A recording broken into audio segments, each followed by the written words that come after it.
पवन भैया के तरफ से संदेश आया है। उनकी तरफ से मैं और ज्योति जी की तरफ से बबीता मिश्रा जी, 2 लोग बैठे और उनके एडवोकेट्स भी बैठे और जो भी निर्णय है आपस में बैठ के कर लें। ये संदेश ज्योति जी को दिया गया था परसों ही, लेकिन शाम तक कोई रिप्लाई नहीं आया। उसके बाद जहां तक सुधीर जी की बात है, आप लोगों को पता होगा कि सुधीर जी की बातों को मैंने याद दिलाया समाज को। उसके बाद सुधीर जी दिल्ली पहुंचते हैं, सारी बातें बताते हैं, ज्योति जी से बातें होती हैं। सुधीर जी की बातें दोनों पक्ष से, मतलब कहीं ना कहीं वो पवन जी से थोड़े नाराज चल रहे हैं, तो फिर इसलिए थोड़ा होता है। बड़े भाई का बात अगर नहीं कोई मानता है तो थोड़ी नाराजगी तो हो ही जाती है ना, सारी चीजें होती हैं। उसके बाद एक संदेश और दोनों तरफ भेजा जाता है कि आप दोनों ही आदमी दिल्ली आ जाइए, सुधीर जी भी हैं यहाँ पे, और सुधीर जी आप दोनों का जो भी समाधान होगा वो एक गार्जियन स्वरूप हैं राजपूत समाज के, उनके सामने कर लिया जाएगा। तो इस बात पे ना तो उधर से कोई रिप्लाई आया, ना तो ज्योति जी की तरफ से कोई रिप्लाई आया।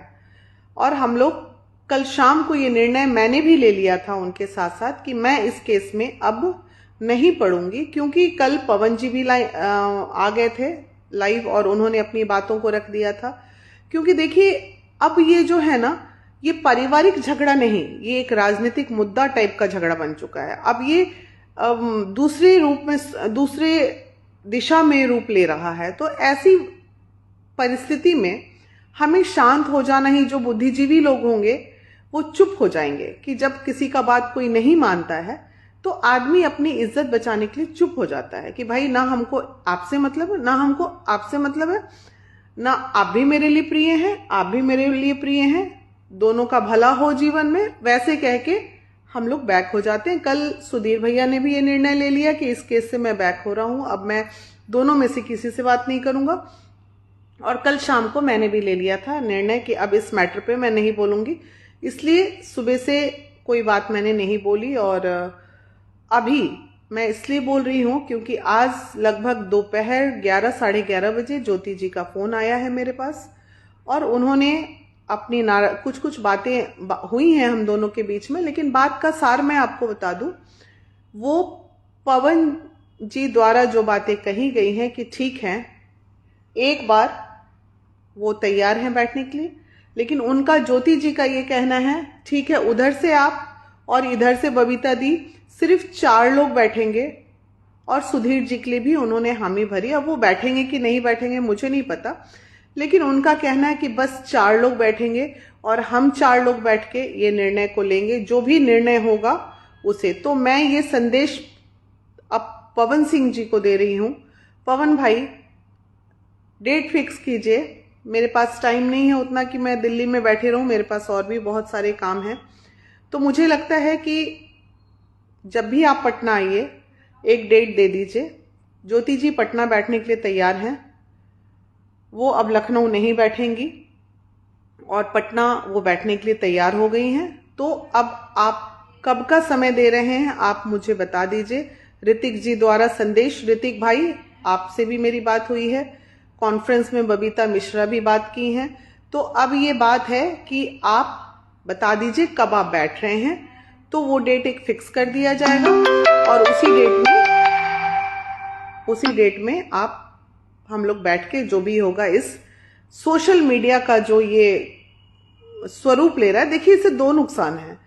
एक नुकसान कि पुरुष वर्ग से लोगों का विश्वास उठ जाएगा और दूसरा नुकसान कि महिला, एक छोटे परिवार की जो महिला है, ये तो पावर स्टार की बीवी का मामला है ना। अब क्या होगा ये देख के, जो पवन जी की है वो तो लोग समझ ही रहा है, अब ज्योति जो कर रही है वो भी लोग समझेगा। अब घर घर की महिला जो है सोशल मीडिया पे निकल के कोर्ट कचहरी थाना पुलिस सब भूल जाएगी और इसी तरह से कि अच्छा ऐसे ही करेंगे तो न्याय मिलेगा। तो ये कहीं ना कहीं गलत है और ऑडियो वायरल, वीडियो और वायरल, ये चीजें नहीं होनी चाहिए। जो भी पारिवारिक चीज है, पति पत्नी का बहुत गहरा संबंध होता है, बहुत तरह की बातें होती हैं पति पत्नी के बीच में, ऐसी ऐसी बातें भी होती हैं जो किसी को बताने लायक नहीं होती हैं।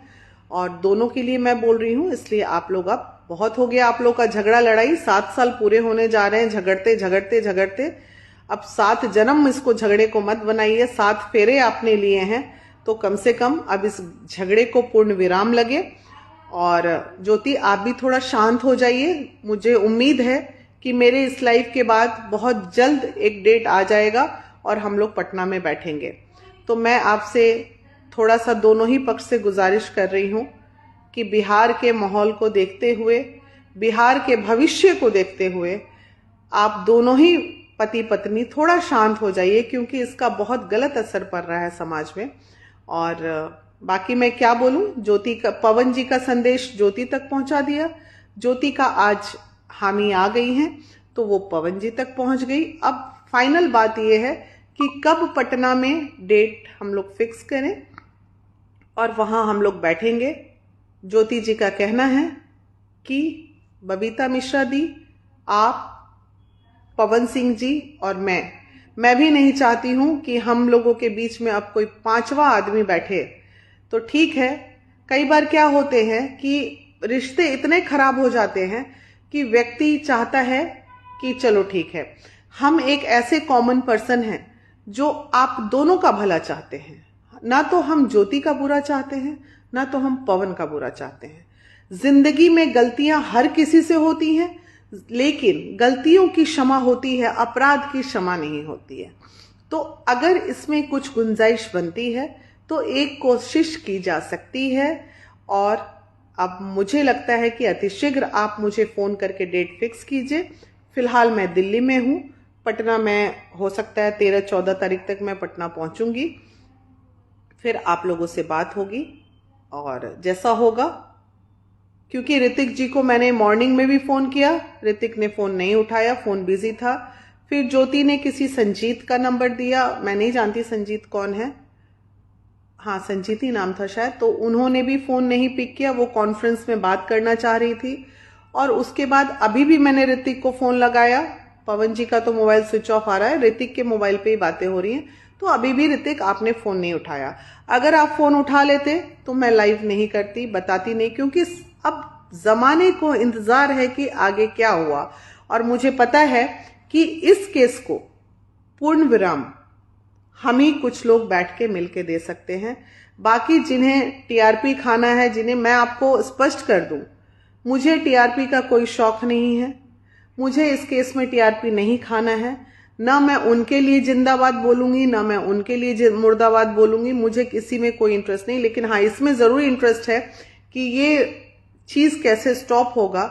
बहुत हम शुरू से इस केस में मेहनत कर रहे हैं, बबीता जी मेहनत कर रही हैं, तो मुझे लग रहा है कि एक रिजल्ट कहीं ना कहीं निकल जाए, ताकि ज्योति को इंसाफ मिल सके, ज्योति को न्याय मिल सके, उसका अधिकार मिल सके।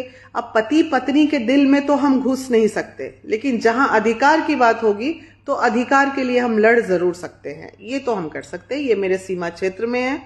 दिल के मामले में हम कुछ नहीं कर सकते हैं। तो बस यही बोलने में आई थी, और तो कोई खास बात मुझे बोलना नहीं था, क्योंकि आप जान रहे हो चीजें बहुत है, लोगों को उम्मीद थी। तो फिर हाँ, मैं ये बताना चाह रही हूँ, मुझे टीआरपी इसलिए नहीं चाहिए कि भाई स्पष्ट कर दूं, जिस पेज पे मैं लाइव आ रही हूं, जहां आपसे बात हो रही, ये पेज मेरा लगभग 5 साल 6 साल पुराना, या मुझे याद नहीं कब मैंने बनाया था। मैंने आज तक अपने किसी भी पेज को मोनेटाइज नहीं कराया। इसलिए मोनेटाइज नहीं कराया, मैं भी चाहती तो मुझे बहुत फेसबुक से, यूट्यूब से पैसे आ जाते, लेकिन मैंने इसलिए नहीं कराया कि क्योंकि लोग मुझे भी ये ना समझ ले कि मैं पैसे कमाने के लिए या पत्रकारिता करने के लिए या यूट्यूबर के लिए 2 पैसे कमाने के लिए मैं इस तरह को लाइव आती हूं या फिर अपने बातों को आप तक पहुंचाती हूं। नहीं, मैं जब भी लाइव आती हूं समाज में एक अच्छा संदेश देने के लिए आती हूं, बहू बेटियों को संस्कार देने के लिए आती हूं। कहीं कोई गलती, बहू बेटियों को नहीं, पुत्र को भी, मतलब लड़कों को भी, जहां पे लड़के गलती करते हैं वो भी बताने आती हूँ, लड़कियों से गलती होती है वो भी बताने आती हूँ। तो जहां पे जिनकी गलती हो वो बोलना चाहिए। चापलूसी कहीं से अच्छी बात नहीं होती है, चाटुकारिता बिल्कुल मत कीजिए। आप जो सही है सही को सही बोलिए, गलत को गलत बोलिए। और दूसरी बात, जिन्हें कुछ नहीं पता हो अंदर की बातें, बेवजह डफली की तरह मत बचिए।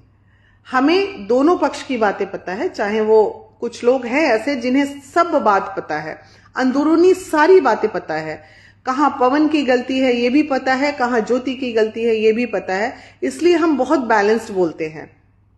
कोई भी इंसान इस धरती पे 100% परफेक्ट हुआ है क्या? सब में कुछ अच्छाई, मुझ में भी कुछ अच्छाई है तो कुछ बुराई भी होंगी मुझ में, लेकिन उसी में संसार चलता है ना। संसार को बस चलाना आना चाहिए, एक खुशहाल माहौल बनाना आना चाहिए। और अब चुनावी माहौल है, बहुत जल्दी टिकट्स डिक्लेयर होने वाले हैं, देखना है कितनी महिलाओं को टिकट मिलता है। देखते हैं कि हमारा बिहार सरकार में बैठे हुए लोग महिला सशक्तिकरण के लिए कितना सोचते हैं, समझते हैं। ये सब चीज़ों पे अब मैं 12 तारीख के बाद बात करूंगी। फिलहाल अतिशीघ्र ये आप लोग बैठ के जो करना है आप लोग अपना शॉर्ट आउट कीजिए मामले को। अब उनकी तरफ से क्या डेट आता है वो फिर मैं आप लोगों को बता दूंगी कि हाँ भाई इतने तारीख का तारीख आ गया है, पवन भाई जो है अपने सॉल्यूशन का निदान के लिए आ रहे हैं। और मैं श्योर हूं कि पवन सिंह अपने सॉल्यूशन पे बार बार आते हैं, बार बार आते हैं। अब ये होता क्यों नहीं है यही पता नहीं चलता है, लास्ट में किधर से एक्चुअली बैठते हैं फिर बीच में ऐसा कुछ हो जाता है कि चीजें खराब हो जाती। लेकिन इस बार हमारी कोशिश रहेगी कि अगर दोनों की तरफ से चीजें अच्छी हो और हम बैठते हैं तो सारा कुछ निर्णय अच्छा होगा और हेल्दी होगा। हेल्दी इन द सेंस समाज के लिए अच्छा चीज होगा। ऐसा कोई बात दोनों तरफ से आप लोग कुछ भी डिलीवर ना करें जिससे समाज पे बुरा असर पड़े, जिससे पति पत्नी के पवित्र रिश्ते पे बुरा असर पड़े, जिससे लोग ये समझे कि अरे लो ये क्या हो गया। ऐसा नहीं होना चाहिए। दोनों के लिए हम बोल रहे हैं। बाकी आप लोग अपना ख्याल रखिए, खुश रहिए, सुखी रहिए, समृद्ध रहिए। आसपास अगर कोई अपराध हो रहा है तो उस पर ध्यान दीजिए। तब तक के लिए नमस्कार, जय हिंद, जय बिहार।